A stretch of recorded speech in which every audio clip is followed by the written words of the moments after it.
Salut à tous, c'est Manu Salut, c'est Maïta. et bienvenue dans Embarque, le nouveau podcast du service volontaire international. Aujourd'hui, on a le plaisir d'accueillir Almaz. Salut Almaz, comment ça va? Salut, moi c'est Almaz, je vais très bien et vous? Ça va Très très super. bien, merci beaucoup. Alors, est-ce que tu peux te présenter rapidement, s'il te plaît, ton parcours scolaire, tes loisirs, etc. Alors moi c'est Almaz, j'ai 25 ans. Euh, j'ai un parcours scolaire un peu atypique. J'ai commencé par un bac art appliqué et design que j'ai poursuivi avec un BTS en fashion design. Et ensuite j'ai changé pour découvrir plus le monde avec une licence en langue étrangère appliquée, chinois-anglais. Et j'ai terminé par un master en achat.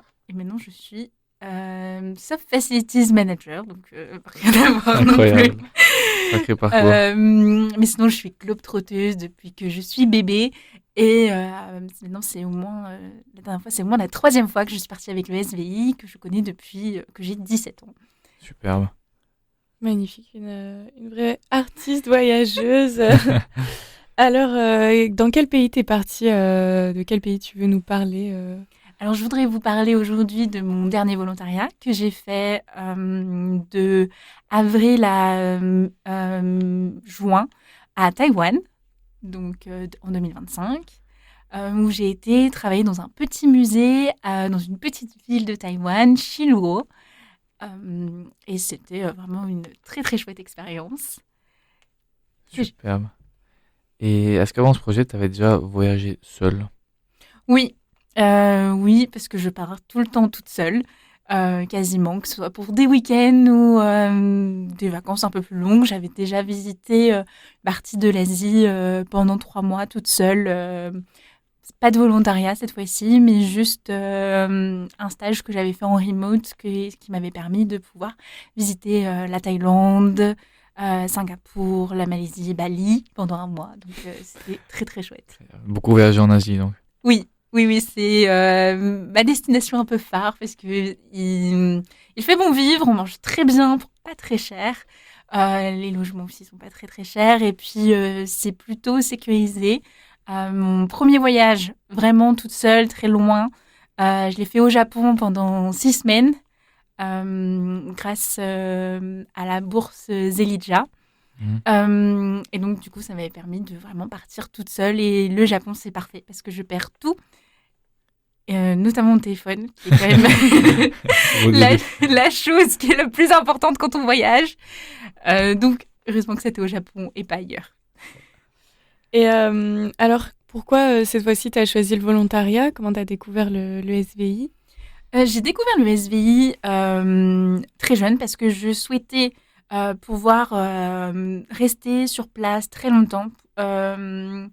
Avec aussi avec un budget un peu plus limité parce que quand j'ai commencé à chercher des volontariats, je voulais travailler pour un projet et puis pouvoir en fait être dans un autre pays pour pas trop cher également parce que quand on a 17 ans, on n'a pas d'argent. Et d'où te vient cette envie insatiable de voyager? Je pense parce que j'adore découvrir le monde, j'adore rencontrer de nouvelles personnes et puis surtout j'adore manger. J'adore manger. Donc, du coup, j'aime bien découvrir Bon point. de nouvelles food Culture. cultures sur ce point-là. Incroyable. Et quelle différence tu peux noter particulièrement entre le volontariat et les autres types de voyages que tu as fait?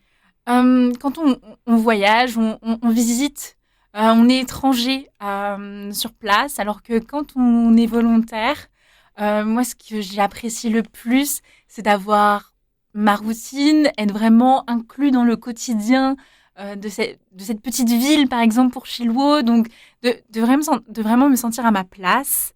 Et donc, enfin, moi, je préfère le volontariat dans le sens où j'ai l'impression de vivre à l'étranger, de plus être une étrangère, de faire partie du quotidien de cette ville. C'est ça que j'apprécie le plus. Et puis comme ça aussi, je ne culpabilise pas, par exemple, de lire un livre, de prendre mon temps, ou d'aller juste faire un footing, parce que quand on voyage, on est souvent sur des temps qui sont beaucoup plus courts, on veut faire énormément de choses, les emplois du temps sont trop chargés, ou etc. Et moi, j'apprécie pouvoir faire des activités classiques que je fais chez moi ailleurs pour me sentir chez moi ailleurs. Et est-ce que tu avais certaines appréhensions avant de partir, donc là, par rapport à ton voyage à Taïwan? Les appréhensions que je pouvais avoir, c'est parce que même si bon, je connaissais un petit peu la culture taïwanaise par mes études, oui, je pouvais me dire, est-ce que, par exemple, ça va bien se passer parce que je suis pas bilingue en mandarin, mais est-ce que je vais pouvoir discuter quand même avec les gens? Est-ce qu'ils vont prendre le temps de parler avec moi?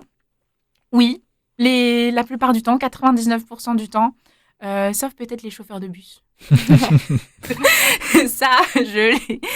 Mauvaise expérience à l'aéroport de les chauffeurs de bus qui ne voulaient pas m'aider, qui ne voulaient pas essayer de comprendre mon mandarin hésitant ou qui n'avaient pas les bons tons, etc.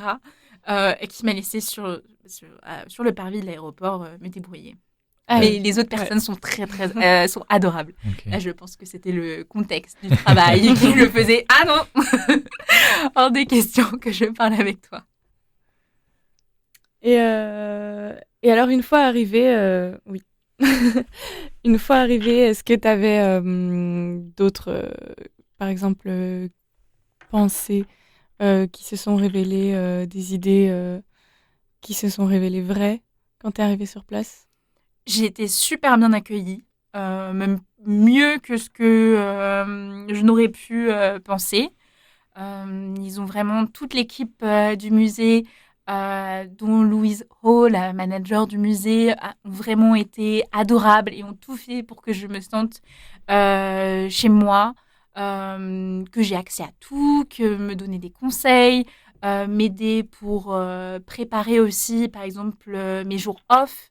Ils ont vraiment tout fait pour que ce soit chouette, notamment en me permettant aussi d'accéder aux activités, parce que c'est pas qu'un musée, c'est aussi un centre culturel. Et donc, ils organisent des cours, et donc, ils m'ont permis de participer à tous les cours que je voulais, que ce soit des cours du soir sur l'œnologie ou de la peinture sur soie.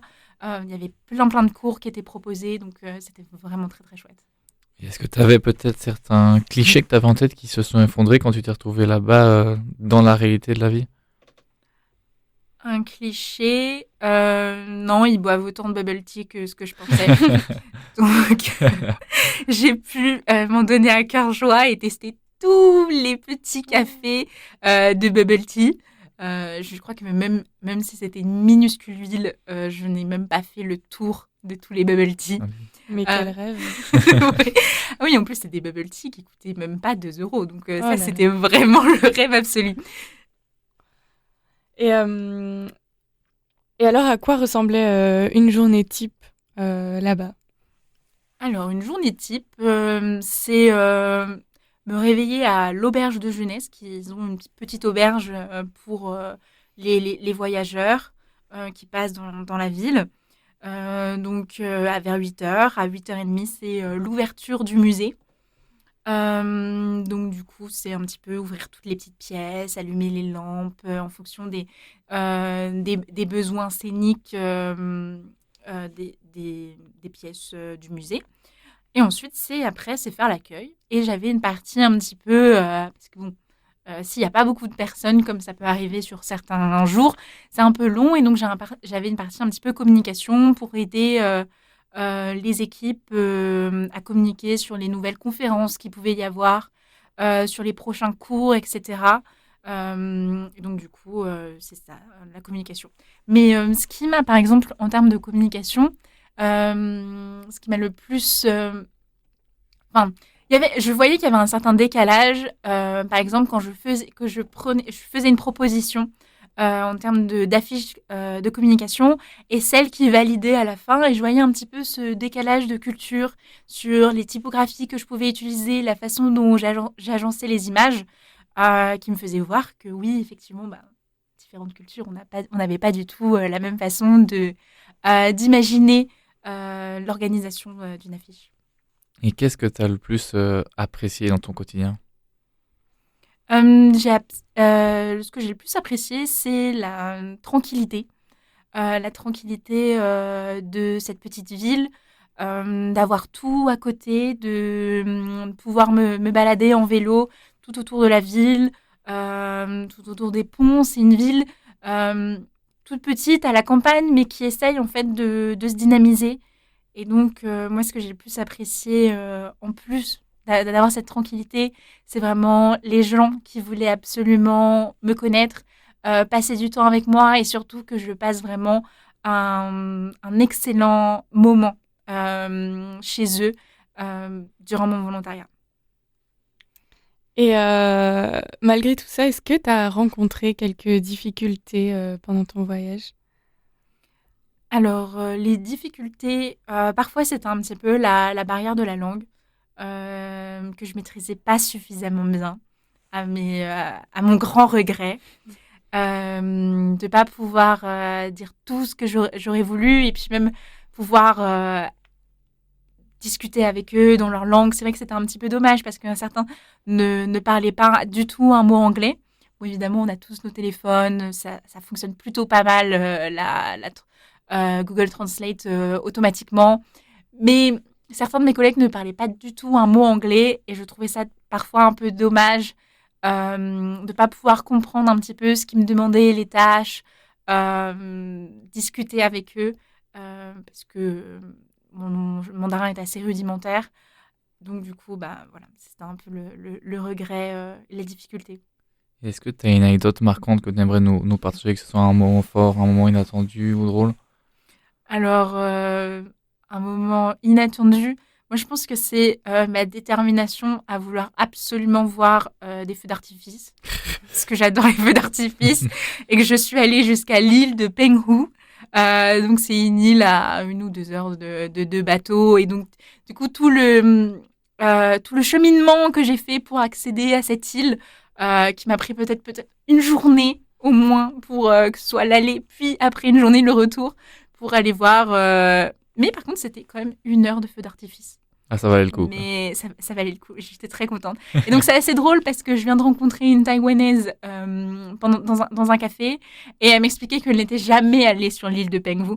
Donc, moi, c'était le petit côté un peu drôle d'être allée sur une île. Mais ça m'arrive beaucoup, hein, même en France. Je parle avec des étrangers, par exemple, qui viennent du Pays-Bas. Ils connaissent beaucoup plus d'endroits en France que moi je n'en connais et que j'ai visité. Et est-ce que tu as fait alors une rencontre là-bas qui t'a marqué particulièrement? Oui, c'est Shannon. Je n'ai plus son nom chinois. Je suis vraiment désolée. J'ai oublié son prénom chinois, mais qui a vraiment été adorable avec moi, qui m'a présenté avec sa famille, qui m'a fait visiter aussi tous les alentours de sa propre ville. Et donc, ça m'a vraiment touchée qu'elle prenne ce temps pour moi, de me présenter ses amis, de me présenter sa famille, de m'inviter à tous ces moments aussi qu'elle partageait. Euh, et donc, parce qu'elle voulait absolument que j'ai des bons souvenirs et que je me sente bien. Et donc, oui, ça m'a particulièrement touchée. Est-ce que tu peux nous parler un petit peu de comment s'est passée la fin de ton voyage? Que ce soit par rapport aux adieux ou les dernières semaines, si tu ressentais une petite pointe de tristesse, quelle émotion tu ressentais à ce moment-là? À la fin de ce volontariat, c'est vrai que je sentais un peu. J'étais triste parce que finalement, en fait, c'était passé trop vite. Mhm. J'aurais souhaité quand même rester un petit peu plus longtemps. Mais ce qu'il y avait aussi de bien, c'était aussi parce que à la fin du volontariat, c'était aussi pour moi un nouveau départ. Donc, on arrive un petit peu aussi sur le retour qui est pour moi aussi une nouvelle aventure parce que c'était une nouvelle ville. Donc, j'allais déménager à Bruxelles, j'allais commencer un nouveau travail, j'allais me lancer, rencontrer de nouvelles personnes. Donc, on continuait un petit peu sur la découverte. Mhm. Donc, il y avait aussi cette excitation de commencer un nouveau chapitre de ma vie. Et donc, qui a permis, je pense, de faire des adieux. Oui, c'est triste. Oui, j'espère pouvoir y retourner à Taïwan parce que je n'ai absolument pas du tout visité la côte Est. Et donc, j'aimerais beaucoup y retourner avec un meilleur niveau de mandarin, si possible. Donc, cette année, je l'ai décidé, je vais avoir un bon niveau de mandarin. C'est l'objectif. J'ai pris des cours, donc très bien. Et donc du coup, en fait, il y avait ça aussi de commencer. Bon, je suis française, bon, c'est juste à côté la Belgique, mais il y avait quand même ce côté où c'est quand même un nouveau pays, c'est quand même une nouvelle destination, une nouvelle ville à, à découvrir. Et donc, je trouvais ça très, très, très chouette. Donc, j'avais très, très hâte aussi. Belle transition. Et alors, quand tu es arrivée en Belgique, est-ce que ça s'est bien passé? Est-ce que tu as fait face à un choc culturel? Ou tout s'est passé comme sur des roulettes? Non, tout s'est très, très bien passé. Je pense que mon plus grand choc culturel, c'est qu'on n'a pas les mêmes appellations pour les repas. Ah, Ça, oui. c'est vraiment la chose Pour nous aussi, hein. la chose le plus grand choc culturel que j'ai découvert. Mais non, non, non. J'adore les gaufres, j'adore les frites. Et puis finalement, la purée avec de la compote, enfin de la compote, C'est incroyable. c'est incroyable. C'est excellent. Ouais. Donc non, je suis ravie d'être à Bruxelles. Très bien. Et qu'est-ce que tu as ramené de cette expérience de ce voyage? Peut-être des nouvelles compétences ou une vision de la vie qui est devenue différente? Dis-nous un peu par rapport à ça. J'ai pas ramené de souvenirs à part la fameuse carte postale que je ramène tout le temps à ma petite sœur. Comme ça, elle peut tapisser le mur de sa chambre de toutes les cartes postales que je lui ai ramenées. Mais il y a quelque chose quand on va en volontariat, c'est que le monde est vaste. On a envie de le découvrir, mais en même temps, quand on arrive dans un nouveau pays, on a aussi cette impression que c'est petit. C'est Mhm. petit. Les gens, pas forcément se connaissent, mais ont été à un endroit. J'ai rencontré des gens qui ont été à Brest. Comment c'est possible de rencontrer des gens qui connaissent Brest quand on est à Taïwan, dans une plus petite ville? Et donc, c'est toutes ces petites choses qui font que c'est un monde vaste, mais en même temps tout petit. Mhm. Donc ça, c'est Beau résumé. Oui. Et alors, qu'est-ce que... Oui. Quels sont maintenant tes projets futurs? Est-ce que oui, donc tu as commencé un nouveau chapitre de ta vie. Est-ce que tu as encore des nouvelles idées pour après? Et ben déjà, dans 3 semaines, je vais partir grâce au CES faire un projet sur la géothermie et l'agriculture. Donc avec 8 personnes formidables que je vais bientôt rencontrer. Et donc on partira pour l'Islande d'ici 3 semaines. Et j'ai hâte aussi, un nouveau projet. Et est-ce que tu aurais des conseils pratiques pour ceux qui veulent se lancer, que ce soit pour les jeunes ou les moins jeunes? De partir avec le SVI parce que on a oui, parce qu'on a vraiment des personnes qui travaillent au SVI qui permettent de rendre ça fluide.